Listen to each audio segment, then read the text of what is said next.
Welfare park और phase 2 का इफ्तिताह यौम तशक्कुर की पुरवकार तकरीब का इनेकाद। लाहौर पंजाब की आवाज़ न्यूज़। सहारा वेलफेयर की जानब से पार्क और फेज 2 में यौम तशक्कुर के अनवान से एक पुरवकार तकरीब का इनेकाद किया गया, जिसमें फेज 2 की तरक्याती सरगर्मी और फलाही खदमात के तसलसल पर इज़हार तशक्कुर किया गया।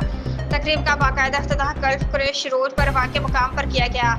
इस मौके पर मुमताज़ समाजी शख्सियत और पाक अरब हाउसिंग सोसाइटी के CEO अमार अहमद खान ने बतौर मेहमान खुसूसी शिरकत की और सोसाइटी के कारकुनों से खिताब करते हुए उन्होंने यकीन दहानी करवाई कि सोसाइटी के तमाम डेवलपमेंट काम हम जल्द से जल्द सरअंजाम देंगे और बिजली और पानी के तमाम जल्द से जल्द डिमांड होकर जमा करवाने की तारीख अनाउंसमेंट करवाएंगे। अहले इलाके के लोगों ने अमार अहमद खान जिंदाबाद के नारे लगाए। तकरीब में शहरी और मकामी अफराद की बड़ी तादाद ने शिरकत की और वेलफेयर इक़दाम को सराहा।